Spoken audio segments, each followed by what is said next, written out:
Clock in. Clock in.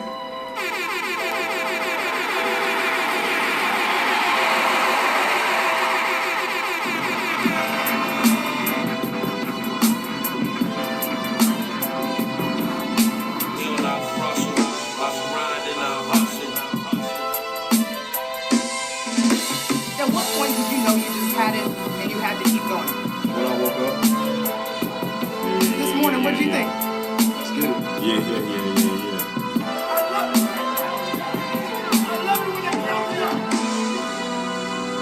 I love it when they count me out. They said we would make it to 99. I love it. It's funny, man. They said they weren't gonna make it. They said we was gonna stop when the pandemic ended, man.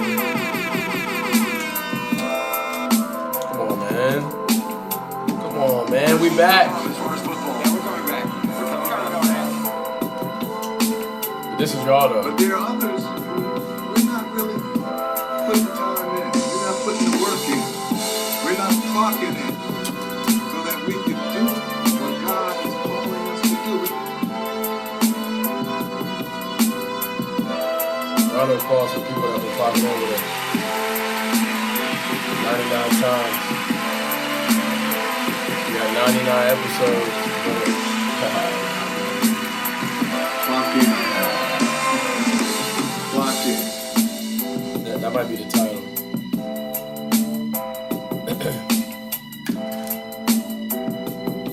Nico, what's goody? Here.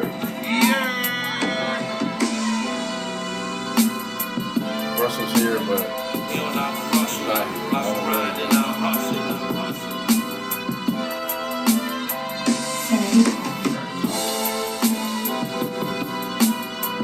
AM's in the building.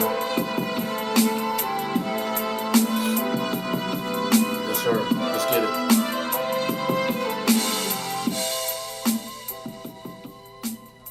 I like this energy tonight, man. I like this energy. Yeah, I like it too. Episode 99, Vibrations. man. Good 99 vibration. of them things. Good vibrations, people. The little golf clap, I like that. Yeah, Yeah, we don't use that enough. Let's hear that again. We should take a point. Y'all like the golf clap or the regular round of golf? I mean, this is just classic, you know. It's classic. Clock in. We gotta use a golf clap to like troll, you know what I'm saying? Right. But before we get ahead of ourselves, co-host here, Marshall Hamilton, the Clock in the Podcast. Co-host Austin Hamilton, episode 90. Oh, sorry. Run it back. I'm about to run it back. It's like, nah. As I was saying, episode 99. Yeah, we're here. It's crazy. We're literally one episode away from 100, and that's a huge accomplishment for us, man. Not many people have done anything 100 times. Like, That's crazy. not just a part of your everyday that's life. not habitual. Habitual, yeah. Yeah. This takes effort, man. It really does, you know. And Effort, courage, like, sometimes, you know, we come in this joint like, why are we still doing this? I'm sure you have that. I know I do. But, I mean, we do it for y'all, man. So, we appreciate it, man. As always. speaking of appreciation, this podcast is sponsored by Ico Underwood with Arista Real Estate. And Ico is a registered agent in Virginia. I like her from an agent perspective because she has homes, right? Ones that she is investing in. She's a homeowner. So she can speak from your perspective, right? She understands what it's like to buy and sell, what it's like if you want to get into investing or just want to, you know, have a home to build a future with. So on our website, clockinpod.com, that's CLOCKINPOD.com. Nico will put it on the YouTube. If you go to our sponsor section, there is a a section where you can fill in some information to connect with ICO if you're in the market, or just trying to learn more about, what things are like right now, because economy's kind of been weird lately, right? So you may want to just kind of put some feelers out there to see if it's a time for you to buy or sell.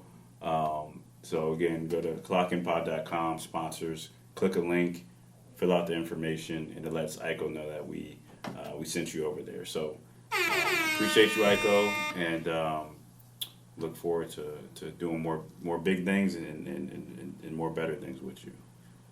All right, so came across this post on quick hitters. Yeah, man. We gotta make them quick. Yeah. But these ones are foolish. I had to post this, man, on my story because it's rare that you see anything like this, especially in today's society. I'm not recommending that you ladies do this, but this woman swam from Bangladesh to India to marry a boyfriend that she met on Facebook. I actually don't recommend it at all. That's why I don't recommend it at all for a lot of reasons. But y'all know, clock ends the message, and you have a name. Does she have a name? Amazing is his name. Stamina is her name. Right. Michelle Phelps. So we the picture's wild too. Yeah, that's a beautiful stroke. Yeah. If that's not, there's no way that's her. Yeah, no shot. But the form is. That's definitely this is a dude. Look. That's a dude. Yeah, form. Yeah, the form is immaculate. But anyways, we interact with a lot of basketball players, from our basketball training business, and I had to put this up there, man, because look, I'm gonna be honest, man. There's a lot of distractions out here in these streets, right? A lot of y'all, have goals to do certain things, on your teams or get to a certain level, and if she's not doing that, just stay in the gym, fellas. Stay in the gym, man. If she's not gonna do that, I'm not gonna say what Kobe said, but yeah, just stay in the gym, fellas. Stay focused, man. But how do you? How is this story even? This can't be real. There's no way this is real. How is this documented? It's got to be real, dog. It's real in my. It's real to me. What if it ended up being a catfish? You know how sick she would be. Hey, man, it's the heart behind it. Is there an end result? Did she get married or what happened? Does anybody know? I don't know, man. We got to figure that out. Yeah. We'll report back next episode. Because that's wild. Shout out to her though, man. Yeah, she's clocked in. Literally. We also gotta map out how many miles that was. Yeah, in India to Bangladesh is. I can't swim across the pool. So look, ladies, if you're on the other side of the pool, you need, and that's in the deep end. And that's how you're gonna test my loyalty. I ain't loyal. I ain't gonna make it. Oh man, I ain't gonna make it. That's terrible, dog. You have to test me another way. But what's next? Another quick one. NFL playoffs was an interesting weekend, man. I'm not going to get into each game and the play-by-play, but we didn't. We forgot to say this. We didn't have an episode last week. Oh yeah. So we apologize for not communicating that. We dropped the ball there. Yeah, some things came up, but we're back obviously. But apologies for not letting you all know. Well, let's start with our Super Bowl predictions because mine clearly aren't. Not even any of them? No, you don't have any. I had Bills, Cowboys. That was honestly, that was just to stir up some controversy. I didn't really believe that. But it was my pick. So I'm one for two. You said Bengals, Eagles. Yeah, Bengals, Eagles. And that's what it should have been. Yeah, I mean. I was exhausted. I fell asleep literally the last 2 minutes. But they had. I don't know. Rigged, dog. Rigged. Look. Rigged. How did they lose that? Rigged. It was rigged. Clearly rigged. There were calls that the Chiefs got. There were no calls that the Bengals didn't get. They're replaying downs, third downs, and they didn't end up getting the fourth or the third down conversion. Talking about the Chiefs, but it's like, when does that ever happen? It was clearly rigged, and then my man who pushes to do that out of bounds on the last play of the drive, pretty much Clearly out of bounds. rigged. Dog. Clearly I'm sorry. out of bounds. I'm sorry. And NFL is an entertainment league. And Mahomes looked fine. Oh. He legit looked like I didn't see it. I didn't see any I also difference. question, because this happened in Tennessee, how this dude, like, for a whole half or a whole game, just won't get touched. Yeah. I'm a Jags Was that fan. 2019? Yeah. I'm a Jags fan, and after we hurt his ankle, he got zero pressure after that. I don't think he got touched the rest of the game. Trust me, I watched when the Titans played them in 2019. Obviously, I watched it live. Then I watched like the replay, and it just at that time our defensive coordinator was Dean Pease, came from the Steelers. He's known for blitzing. Like, that's all he does. And we blitzed the whole first half. Second half, not one blitz, and Mahomes just tore us up. It's like, why aren't we blitzing? And then like the run that he had to like seal the game, dudes were just like, I'm like, all right. And we were dominating them that first half. I remember. It didn't feel right. Yeah, there was a play in this game where Pacheco gets tackled by two. Pacheco's like smaller than us. There's two defensive linemen who have the opportunity to tackle this dude, and he just bounces off of them and runs for like 10 more yards in a crucial third down. I mean, come on, man. It's nuts. Come on. But on a brighter note, for me, some of y'all may not care or rock with this, but first time ever that there's two black quarterbacks starting in the Super Bowl. Yeah, but round of applause for that. And I'm not even on no. I thought, I guess so. Yeah, that have started. McNabb, McNabb played against Brady. yeah. Colin Kaepernick played against Joe Flacco. Yeah, that's crazy. Cam Newton against Brady. Peyton, Yeah. Doug Williams, Steve McNair. Yeah, that's Yeah. wild. No, there's never been two black quarterbacks that have started in the Super Bowl. So, I mean, the league is starting to move in the direction of you seeing more black quarterbacks. In college too, right? Like you're seeing more black quarterbacks at SEC schools. Yeah, college is like everywhere you look, it's a black quarterback or dual threat, whatever you want to call them. But it's not like we all of a sudden could play the quarterback position. I mean, there's a lot of racial things that kept us out of that position. If Joe Burrow would have made it to the Super Bowl, I would have said it was black on black. Hey, Joe one of us. I ain't gonna hold you. Yeah, Joe. Hey, that's a bad white boy. Joe one of us. That's a bad white boy. Yeah, Joe definitely one of us. All right, last one. I got a quick hitter for you. All right, what's up? Save your last joint. Y'all ain't hear about the hide and seek goat? Nah, what's that? It was this little kid who was playing hide and seek and got found 6 days later in a different country. What? He got in a shipping container, and I guess the shipping container took off. No. So he was in that jump for 6 days. Just chilling. I mean, yeah. And then found So wow. hide and seek goat, bro. So you're telling me Where was it? Hold on. Where's this It's kid? like India or something. Oh, all right. Yeah, it's not. they wilding out in India? Because Shorty was from India too. That's what made me think about it. Yeah. But yeah, bro. Like, Talk about taking the game serious. clock in. Yeah, man. Shout out Clock to that in. kid. Do Clock kids still in. play hide and seek? I guess so. Yeah, I mean, For Damn. 6 days, yeah.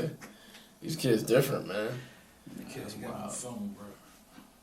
That's crazy. Yeah. That is like, yeah, that's definitely like a fear of mine. Like, a Ryder or somebody like randomly hiding somewhere, and then like boom, he's gone. Was that a fear before today? Huh? Was that a fear before today? I mean, you're a parent, so Yeah, but I mean, I'm just saying that. Yeah, you've never thought of your kid like, going somewhere like and then losing, taking off. Yeah, like losing him, but like not like hiding and then. He's a kid. That's what they do. They put themselves in certain situations and they can take off. It happened to me. That's a normal thing. Chasing a seagull down the beach. And, you look up, all the umbrellas look the same. I'm like, oh yeah, I'm right here. And next thing I know, I'm like, oh. Or like a cart or something. Like you get in the cart, somebody pushes that joint, you're not even noticing. It's a wrap. Kids are wild, man. Nah, They get themselves into wild situations. But I digress. Speaking of kids, I seen this today, and of course it had to be in Virginia. So here's the headline: High school team abandons basketball season after 23-year-old coach caught pretending to be 13. Churchland High School in Virginia has abandoned its girls' basketball season, leaving parents bewildered and a coach fired. Anytime bewildered is in a headline, It's not good. Not at all. This comes after the revelation over the weekend that 23-year-old coach Arlisha Boykins pretended to be a 13-year-old on the team. So if you can YouTube this, Google it. She's out here sending shots to the wall and talking crazy. Got an and-one and was hyped. And was she the head coach? She was the assistant coach. But like no one saw the assistant coach putting on a jersey. No one saw this person lining up, for the lineups. Like not even a parent? Like no one cared. How does that happen? Yeah, I mean, if you're on like the team that she's, that's what I'm saying. Parent, like you, if I'm in the crowd, you're I'm just watching my child's team, and you know that's the coach. You know your child's teammates. But girls can do things to their hair and all types of stuff to. We're not talking about a girl. We're talking about a woman. A woman. Yeah, no, I mean, I know. She was like the tallest one out there, right? One of them, yeah. Or just be like, yo, who's that new girl? Bro, that's a Disney movie. That's Ladybugs, bro. It's Joanna Man. Yeah, it's Joanna exactly, Man. That's exactly what it is. Joanna Ma'am. Did they win? Did they win at least? Ma'am. Did they win? Here's the thing. So shout out to my man Sterling Peden. Sterling walked on at Ferrum when I was a senior. Senior. And he went to Nansemond River. Shout out to my man Black, Brian Clark, who also went to Nansemond River. So Sterling, he shows love to the pod, all the time. And he was like, yeah, they played against a school that him and Black went to, Nansemond River. And he messaged me and was like, Shorty had 10 points and started talking cash before she got called out.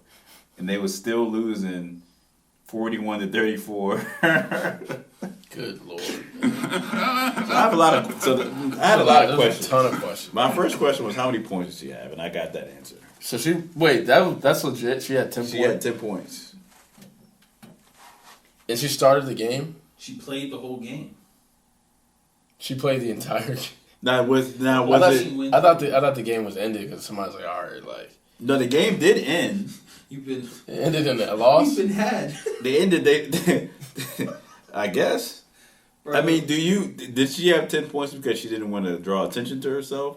I know that sounds crazy. Like she already should have drawn attention. Like, were they did they need one? Or was she trying? Did they need one? Like, there's no, bro. There what? Oh, I gotta pull up this video. I'm waiting for this. I'm just trying. I'm pretty sure that there was more. I'm pretty sure that there was people on the bench. It wasn't like their whole team got injured and then there was only 5 people on the. Like, there's 5 people on the floor. I have a question for you after we continue to debrief this. But go ahead. How many points are you scoring if you play in a JV game? If I play in a JV game. Right now, if you played in a JV game, how many points today, are you scoring? and I'm scoring 70 easy. Easily.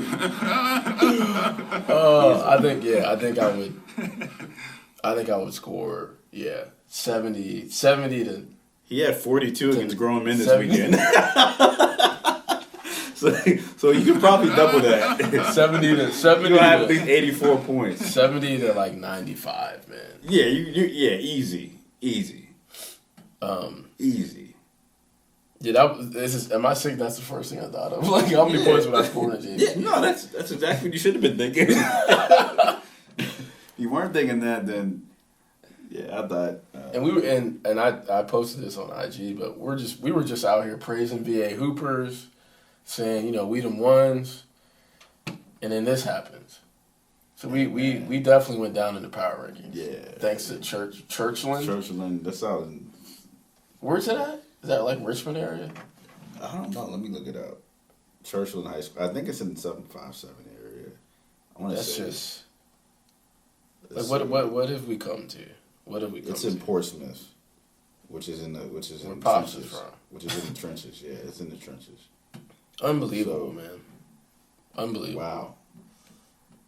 All right. I gotta see. Hold on. I just gotta see this real quick because I need to see if there's anyone on the bench. Anyone else on the bench? Like where was the AD? Where was like, the head? where- The head coach clearly where- signed off on Where this. too. yeah, the head coach needs to be eliminated from anything basketball related forever. Like poor kids, because their season's over. What did the Yeah, kids? you got say? something to say? I thought she subbed in because a kid was out playing for another team. Yeah, kid didn't show up. I did read that. Was this a championship game or was this a regular season? They needed to win. No disrespect to JV girls basketball, but they needed to To win. JV basketball in general, not just Bro, they're 13. This isn't JV. No, it was JV. It was because in some school districts, if you're 18, if you're in 8th grade, you can play JV at the high school. So I mean, You're right. No disrespect to JV anything, right? Was that game that important that you needed to substitute a grown woman It wasn't important to win the game? The girl who she was playing for So this was playing in hold another on. game. This is the second time in his. Hold on.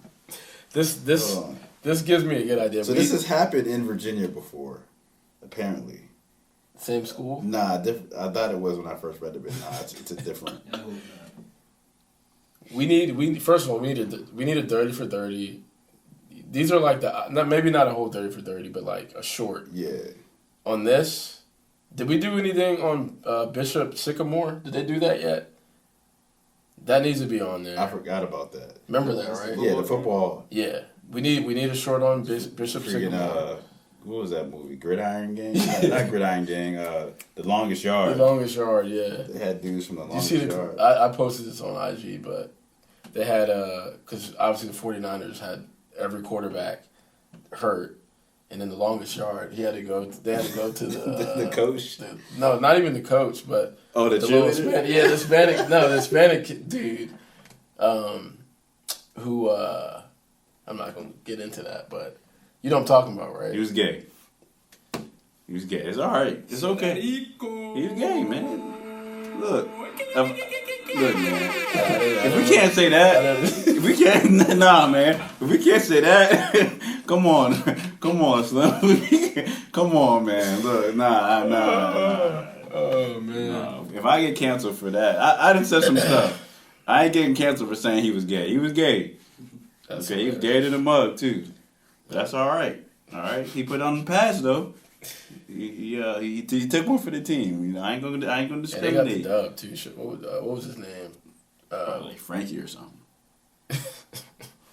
I think that's what his name was. It probably was, but All right, we're way going down off. we're going down a wild path here. So you not tweeted this. You posted this on Instagram, and I really wanted to touch on this because I think it's important. For parents, players, and coaches to kind of hear what we're about to talk about, and that's Jalen Hurts' journey, right? Like now, people are starting to talk about him as an MVP candidate and all these other things, and he's a good guy, and he's a coach's son, and all these things, right? But the dude has not had the easiest journey to even get to the NFL. Number one, but number two, become a starter, and then put his team in a position to win a Super Bowl in a couple weeks. So I know you posted about it, and I have some thoughts, but I wanted you to kind of talk about. Or if you remember the rundown of his journey, I mean, you feel free to go. Yeah, I don't know. Like, I don't know what his high school career was, but obviously him getting to Alabama, he had to be a stud, right? Yeah. And he had a great career there, but his last year at Alabama as a senior, but he didn't have a fifth year. But national championship game, he got benched. He got benched for Tua, and really that whole college football playoff, he wasn't playing well, and he ended up getting benched. This is the championship game, national championship game. He got benched. Like, you talk about a confidence hit, and then the fact that they won the game, I'm sure he was happy, but they made a decision and it was valid. In front of the whole world. In front of the whole world. So, to go through that, right, I can't imagine what his confidence level was like at that point. He's at the highest level, and he loses his spot, like, in front of everybody. But him being the competitor, the person that he is, what did he do? He transferred to Oklahoma, and he took that team to the college football playoff. Ended up losing, I believe, in the semis, but he had a Heisman type year. Yeah. So we've seen his resilience and perseverance through his college career. Then he gets to the NFL, and I said this, man. I could probably pull the tweet because I tweeted it when I saw Philly drafted him, because I was a big Jalen Hurts fan after that season in Oklahoma, because I wasn't sure how he finished at Alabama. But I said Philly drafting him pretty much is one of the most it was a sleeper pick. Yeah. And he could turn that franchise around. And it wasn't even based on his talent, it's just based on him as a person and his leadership, man. Just go back and watch his interviews. Composed, he says the right things, but he means what he says. And, there's so many things you can learn from that dude and his journey. And I'm just rooting for him, man. He's had an unbelievable year. And his NFL career didn't start off great, right? Like, I can't remember who was in front of him. I guess it was Wentz. Wentz. And they had just paid Wentz. And they just paid him. So, he didn't come in as a starter from jump. And to work his way into what he is now, I believe he's an MVP, in my opinion, but I guess number-wise, I'll probably give it to Mahomes. But to see what he's done with that Eagles team, and just to fit, like, he fits the city, and it's just special to watch, man. So that's my pick to win the Super Bowl, really based on Hurts and what he's done, being the captain of the ship. So I'm looking forward to it, man. I'm happy for the dude. He seems like a really, really personal guy, and I can tell he's won that locker room in the city of Philadelphia over. Yeah, great stuff, man. And just to piggyback off of that, he's playing in Philadelphia. That's the other thing, right? He gets drafted to a city that's probably the toughest market to play in as a professional athlete, right? And it was pretty well known that they didn't really want him in that market. They were like, why do we draft this dude? We just paid Wentz. We don't need him. And it wasn't a secret, right? It wasn't like he came in as a fan favorite. The thing that's interesting is he does fit the Philly kind of grind culture and that kind of mindset, but he's not your typical Philly guy from like a flashiness perspective. You think of like the AIs. Randall Cunningham was a flashy dude. Right now you got Joel Embiid. Guys like Bryce Harden. Michael Vick when he was there, yeah. and he's really, really laid back, but very confident in his ability to lead men, and I think that's one of the things that I took from it. Like he's been able to lead, men and get their respect pretty much from day one, and it didn't always start with how he performed as a quarterback, but I remember when he was, a rookie, people were saying like, yeah, this kid, like, people respect him. Like he has a presence about him. His first year as a starter, he takes them to the playoffs last year. Yep. And now he's in the Super Bowl his second year as a starter. They lost one game. Who did they lose to? Yep. Oh, they lost to the Commanders. They lose to the Commanders. Yeah, y'all always get one of those wins that slices y'all head, and then y'all lose. Nah, it don't slice And then be the nobody's years head. we win it all. It don't slice nobody's head. It just, It don't slice your head. They But give us a little something to tip our hat on. Yeah, something to talk That's about. a good win. Yeah, something to talk It's a about. good win, but But here's my thing. Here's why I wanted to talk about this, right? us. I have parents that are clients of mine, or that I hear talking about their kid not playing, one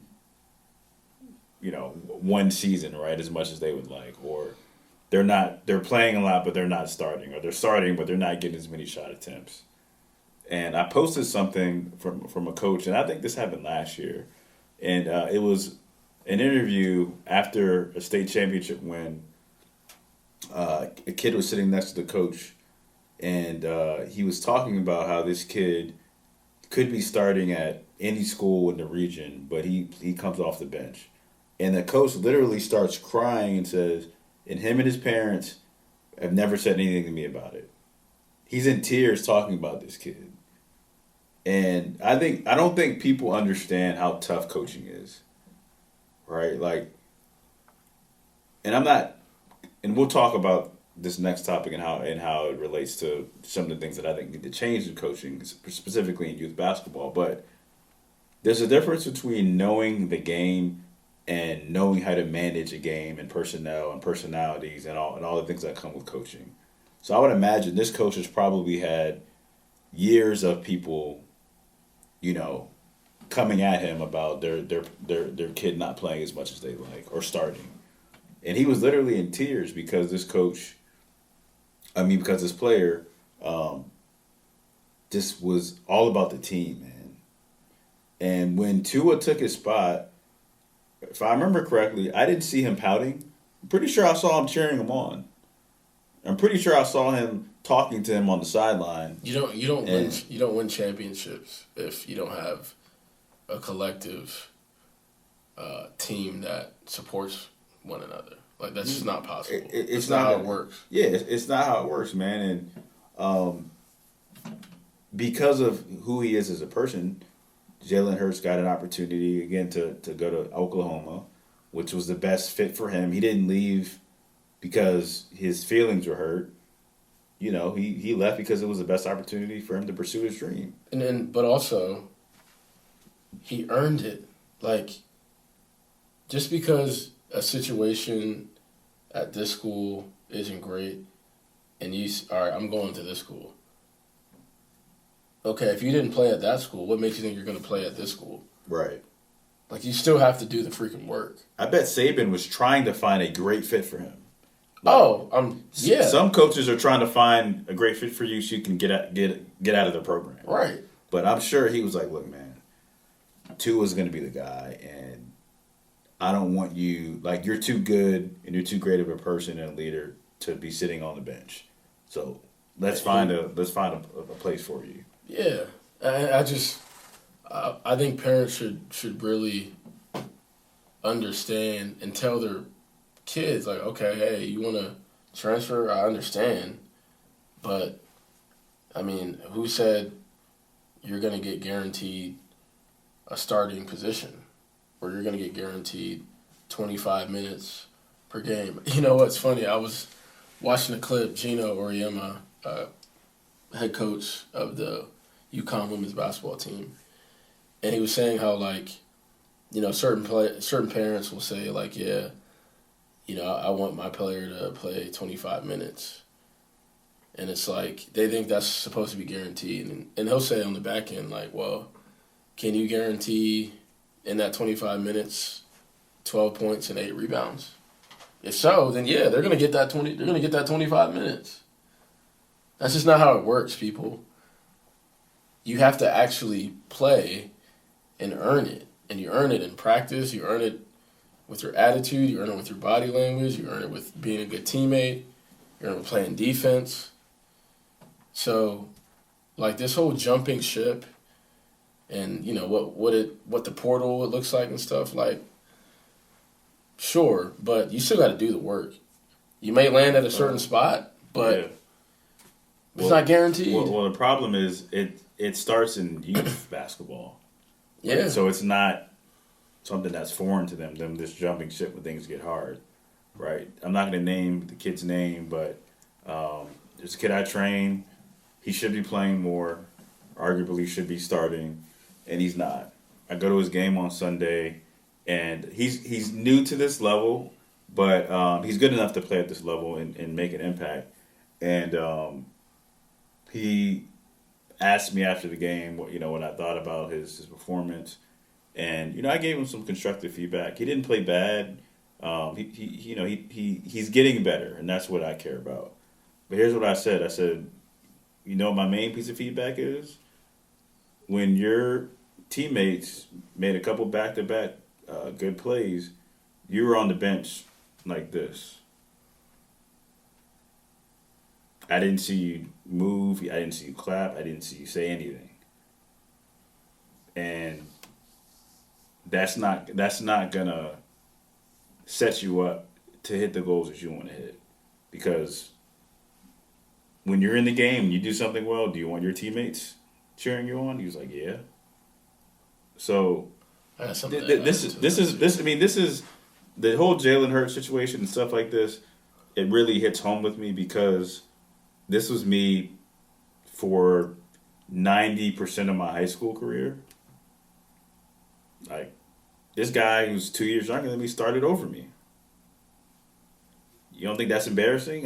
It's one thing to, like, have someone start over you who's younger than you, but when he's your brother, you think I heard stuff about that? Never once. Never once took it out on him. No. Never once made him feel like he's overshadowing me and that he should kind of throttle back his talent to make me feel better.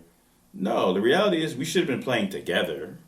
We should have been starting together. And then, but my confidence wasn't there yet to be a starter. So what did I do? I freaking worked my butt off in practice, and I earned the right to become a starter. And then ultimately, and like, because I've been in the situation, man. Like, you can play, you're better, but at some point, and I want y'all to hear this. You have to take chances. Like, excuse my French, but you got to have some balls and say, you know what, like, F it. I'm going to try this shot. I'm going to shoot it. And if it doesn't go in, I'll be comfortable at night saying, well, I took that shot. And a lot of us will say, man, I should have been doing this. And I was one of them. But it comes to a certain point where you're holding yourself back, man. Like, I tell the story, my senior year, I was stuck at 8 points. I couldn't get over that hump. Like, it was weird. But I finally cracked double digits. And then from there, I was literally just like in effort mode. And you look at my highlights, I'm literally shooting shots from like dang near half court. Because that's what I used to do. Like in high school and before pickup, I said, F it, like I'm gonna shoot the shots that I know I can make. So at some point, like, forget what your parents say, forget what other people say. Like you have to take chances, man. Right. Like we're not gonna get to that next level if we don't take chance. Like I heard Kyle Kuzma say this the other day. Like we can work on X amount of moves and look great, in workouts or in pickup, but if you don't have the guts to do that crap in the game, what is it for? Yeah, and some of it is on trainers, and I've talked about this on social media. Trainers typically show you the what and the how to do a move or to do certain things, right? This is how you do this move. But most trainers and coaches aren't teaching you the when and the why. So some of it is, as trainers, we're not telling them, oh, you're going to do a killer crossover if there's a ball screen coming. They try to jump the ball screen when you go between the legs, boom, boom. That's a great option there. So these kids do the move and it doesn't work. And then they don't know, oh, like, now what do I do? But to your point, some of it, and this was me, is I didn't have I didn't want to take the chance. I didn't want to mess up, right? I didn't want to mess up. And it got to a point where it's like, I'm not going to come out for not being aggressive enough. I'm going to come out for being aggressive. You're going to take me out. This is I'm going out on my terms. And this is it. Like, this is your senior year. I'm going out on my terms. So, I'm going out on my terms. You made the decision, and like you said, we should have been playing together. What happened? And here's the thing. He had no choice but to play. Here's the thing, and this is going to be my next point, and this isn't to talk about ourselves, but we have experience with it. I was going to say, a lot of you are talking, man, if that were me out there, we would have won, or I should be playing more than this person. Parents and players. There's going to come a point where you're going to get your chance. You're going to get your chance. And when you get that chance, what are you going to do with it? Because all this, it doesn't matter. It doesn't matter. And if you're just doing that just to make yourself feel better, and you may even be right, but guess what?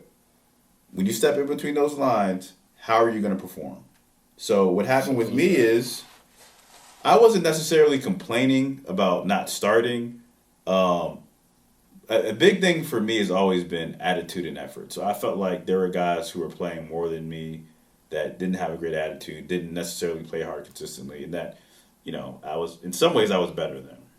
But I also realized I didn't play much on JV unless we were winning by a lot. I didn't play one game on varsity as a junior. And the coach doesn't have anything like of substance to trust me yet. And that's what you guys have to realize. There's no history. You have to build trust. And Coach Wheeling came, when I was a junior. But again, it wasn't like the JV coach was like, yeah, Marshall was going to be one of those. Nah, he didn't. My JV coach didn't like me at all. So anyways, senior year, it's kind of a roller coaster. I have a couple good games, have a couple not so good games. So again, I wasn't consistent yet. But what ended up happening is this guy, freak accident, gets hurt going into a Christmas tournament. He was a starting point guard.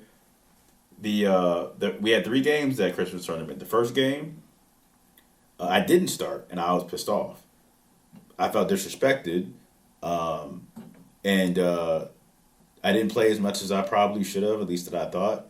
We ended up losing by 2, but I ended up taking advantage of my opportunity to the point where I finished the game.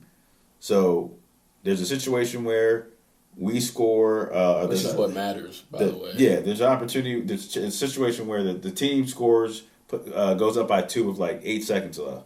They inbound the ball to me, push the ball up the floor, go to the 3-point line, shoot it. To this day, I swear it was cash. And I miss it. Now, our best player at the time, Isaac, coach wanted the ball in his hands. So I get cussed out pretty much for shooting that shot. Now, number one, I freaking shot the shot. Yeah, I took the chance, and it was a good shot. It wasn't like, it was a good shot. I just wasn't the guy that he wanted to shoot it. So he cusses me out.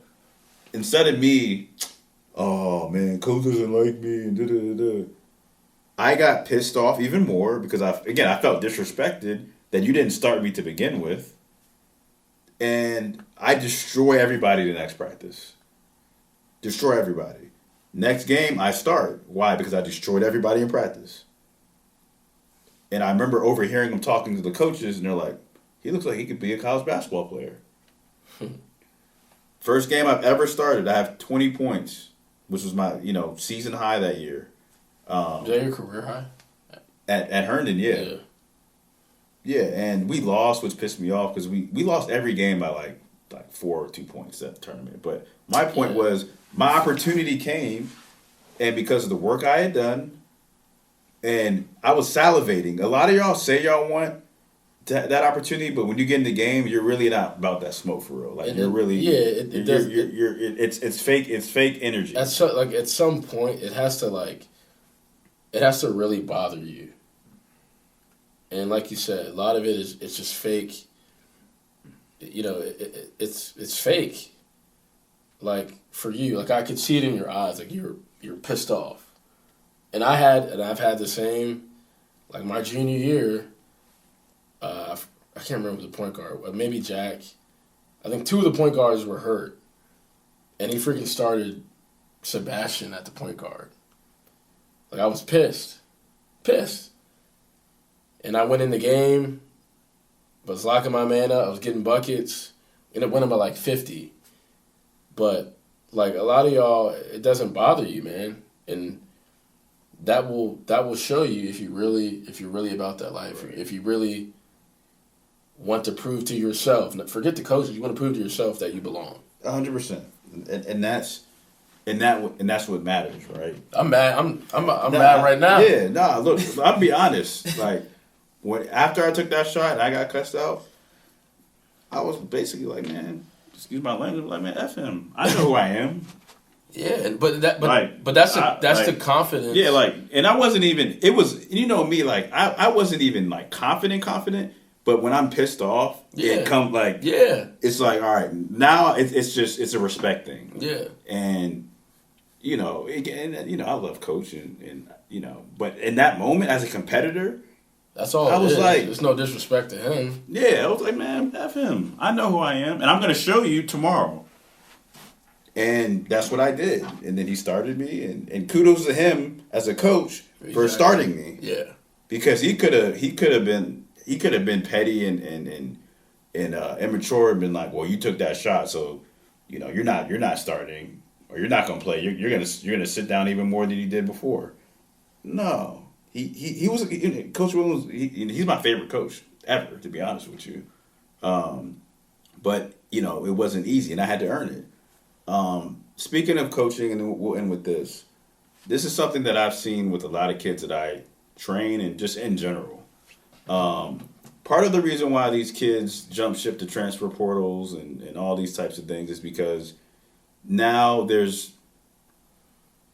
like 117 AAU team options if you're in a metropolitan area. Even if you're not, you can be in the middle of nowhere. There's still like 10 AAU teams, right?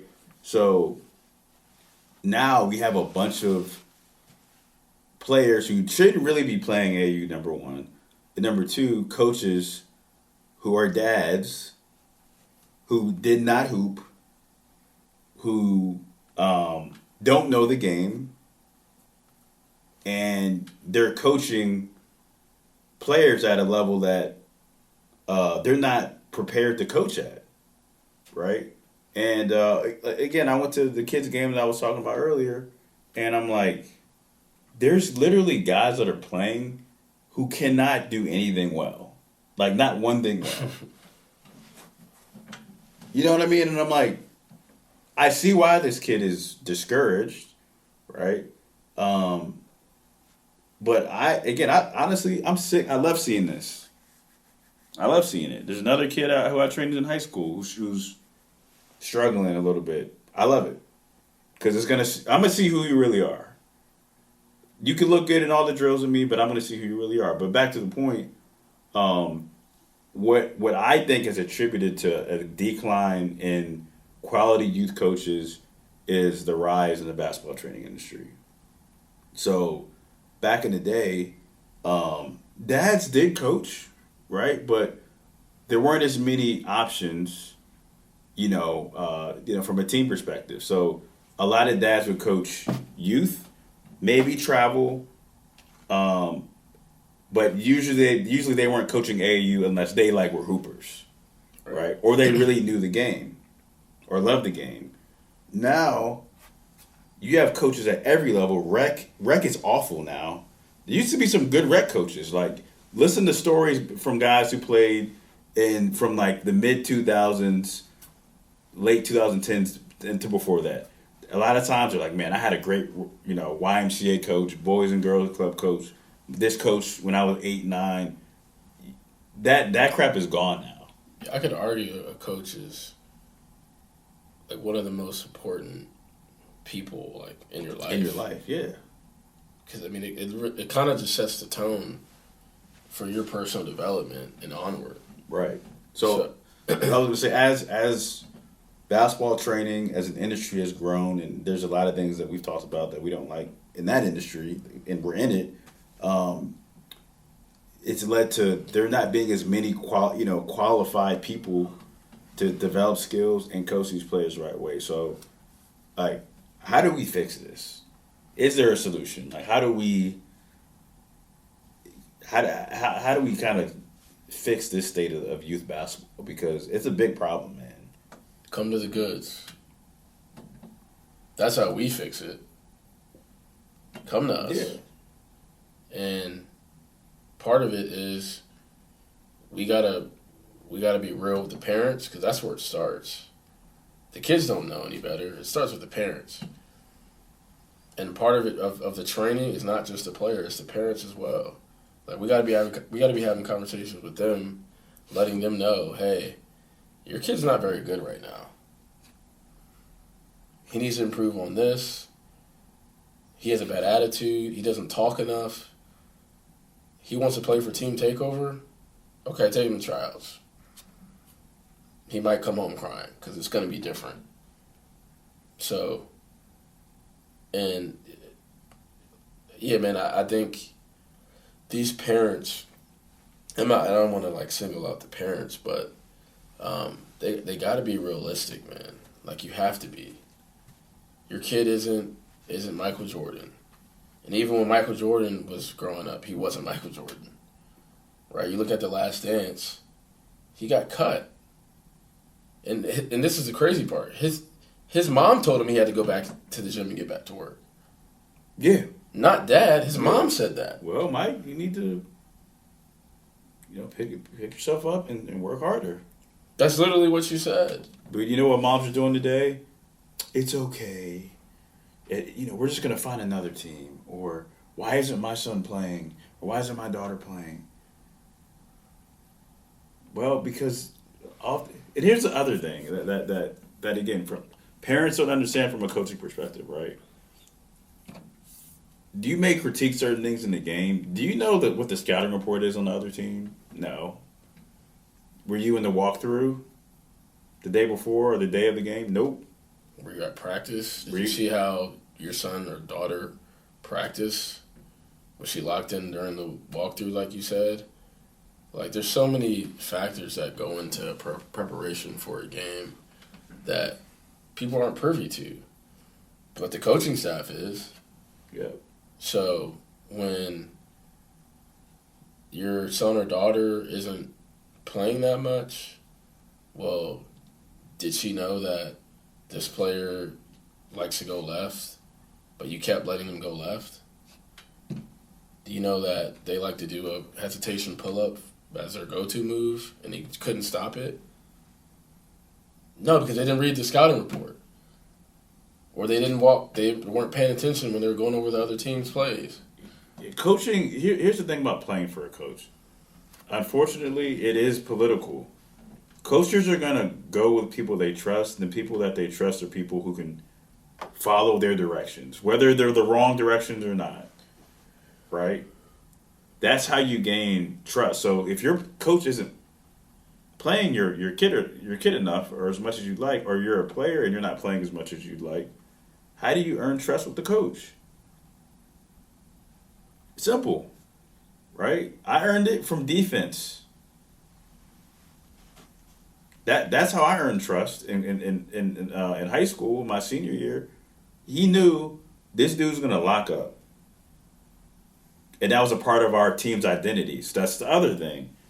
Do you know your team? Do you know what your son or daughter's team identity is? Right?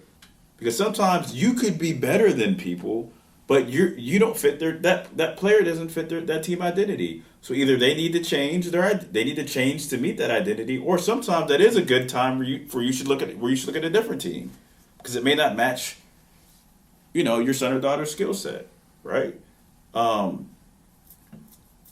thing that we have to realize as parents is a lot of y'all are like, look, we love the business y'all give us, right? But your kid is 9. I thought you were about to say your kid's not good. No, your kid is 10 years old. He's 11. She's 11. She's 10. Like, they barely know how to tie their shoes. Yeah, they like legitimately. They just, you know how many times they did long division today. You know how many times I have to tie kids' shoes during my training sessions? Like, come on, man. I mean, look, you can't even leave them home alone. That's how young they are. They still get babysitters. But I get questions. And again, I'm not trying to call no one out, but we have to remember like what it was like when we were kids. Parent was like, so when did you start like really locking in? And it's their son is 10 years old, like 10 or 11. Like, when did you really start like getting after it? I'm like, high school. Up until that point, I mean, I had older brothers who pushed me, but here's what I did do. If it was warm outside, I'd go to the car, in front of a car with a ball, and I'd dribble outside. Boom, boom, boom, boom. I played at recess. If there were church cookouts, we were different. We were different. Yeah, I mean, we were different, but at the same time, we were obsessed. My point is, we weren't. Yeah, we weren't. We weren't working out. Yeah, we weren't. We just played a lot, and then in the house we would play. We watched it. I mean, again, we were different, but my point is like we were having fun. Yeah, exactly. And it was our choice. My dad wasn't like, man. Our parents didn't play basketball. Dad played, And that's the thing. Most of y'all haven't either. Rec league. Most of y'all haven't either. Like most of y'all did, and the ones that did hoop, then you also got to be smart and realize like, I need a relationship with my kid first and foremost. So is me trying to push them to be better than I was or just as good worth it? Let them make the choice. So I was like, look, man, I didn't start really working out on my own and like taking it seriously. Not taking it seriously, but like that part of my game until high school. And a lot of it had to do with my brothers left the house, and now I had to be responsible for not only myself, but I gotta help him. Right? So we gotta be realistic, but the thing that I'm thinking about as far as how we can fix this, man, and I'm not talking about just us, like just as a basketball community, we have to find a way to partner with coaches as trainers, man. We got to find a way to partner. But then also, as a trainer, we have to understand that we're coaches too. Exactly. Like, I almost don't even want to call myself a trainer anymore. Like, I'm a coach. Maybe even a teacher. I consider myself more of a teacher, yeah. So the whole training label, it just kind of has a negative connotation to it right now. Right. But I'm with you, man. Like, we got to have more conversations with these coaches based on, their systems, what type of shots that they get in their systems. Exactly. How they want them on defense, whether it's forcing baseline, like little things like that. Yeah, man. We don't talk to these coaches enough. I hit up some of the coaches of the kids I train. Hey, how's he or she doing? I seen one of my clients literally on accident on Sunday when I was going to see that other kid's game. Talked to the coach after. He was like left hand and being able to get into the lane. That's what I want you working on with her. I said, say less. I got you. If I have their number or if I have a conversation with them, hey, how, this is how they look at my workouts. Like, how do they look at the game, practice, whatever. And even if I don't talk to the coach, I'll ask the player or the dad, literally like to the T, where do you catch the ball on offense? Well, I'm usually on the wing or top of the key. Okay, what types of shots are you taking? Well, I'm typically catch and shoot or, driving in the lane. Another thing, this is just a side note, 2-3 zone in general should not be allowed in youth basketball until high school. It shouldn't be allowed in basketball in general. Yeah, I'm playing in the men's league. These dudes are zoning. I'm not a fan of it at all, but it kills their development. And again, these dads, what are they trying to do? They're trying to make it easier for them to win, so they play zone because they know it's harder for the opposing team to score when they're freaking 9 and they can't launch threes. Yeah. But they're not competing. There's something about one-on-one competition, someone beating you or you beating somebody.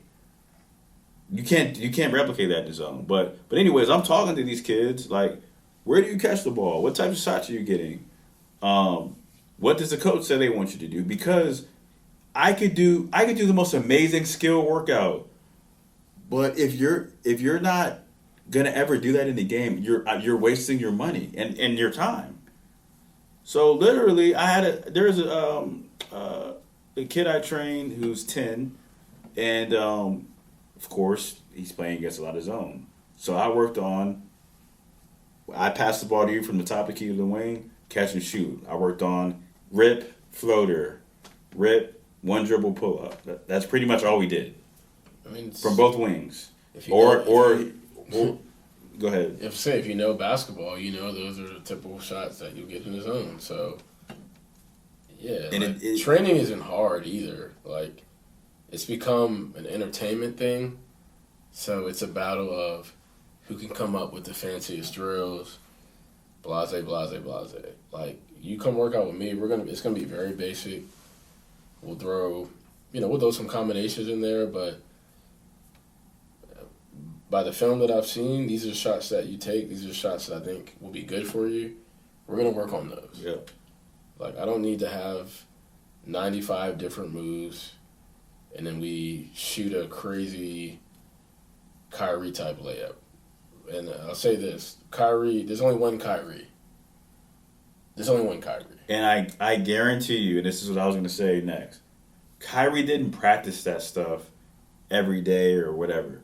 Kyrie got that from playing on a playground in New Jersey and New York and hooping. Kevin Durant, he wasn't. Now he went to Boys and Girls Club and he worked out and stuff like that on his own when he got to a certain age, but he just hooped. So if you want to the players who have all of that, it's not they didn't train for it. They played a lot and then they learned off trial and error how to react to certain stuff. And they also mastered the fundamentals. Exactly. Like you said, all the reactions of like an up and under spin layup. Well, yeah, the up and under is a reaction, but this motion, that's the Mikan drill. Yeah. Kyrie would do that every freaking day, and he probably still does it. Yep. So master the basics before you can even try all this crazy stuff. And the last thing I'll say, and we'll wrap up. I think for things to really shift back in the right direction, some trainers are going to have to sacrifice their training to actually start coaching. You talking to yourself? I don't know if that's what God's plan is. Okay. We'll see what God's plan is. Okay. But some of us, the bread will come in some way, shape, or form if we're sacrificing that. But some of us, for the sake of the game, the state of the game, we need the coach. And if you do it right, you can do both. It actually may help your training. But, yeah, man, some of us, we got to get into coaching again because what I'm seeing on the youth side is not good. And I care about this game, and I want to see the game grow in the right direction. So let's make it happen. Herndon Optimist. Like, what are we doing? Calling y'all out. What are we doing? You got 4 brothers that went through Herndon, played through Herndon Optimist. Nobody's reaching out to us. Walt got MVP. You got it. You, I'm pretty sure, got MVP with Herndon. Brandon and I played travel. I've done everything. Accolades at him. Come on, man. You're the last first team All-Met player since you graduated. I know I think Will was 3rd or 2nd team. Yeah. Him, Scotty, and Ricky Lucas. And I tell you what, and Ricky we're all still in the area. Yeah. So I don't get it, but we're gonna change that, man. Clock in, let's get it. Lock in. Appreciate Yeah, it. look, and if y'all don't work with us, the team that you're playing against will. That's facts. Saying. Episode 99, man. We got a special one for y'all next week. For that 100. Appreciate y'all rocking with us, man. Y'all be safe. Peace.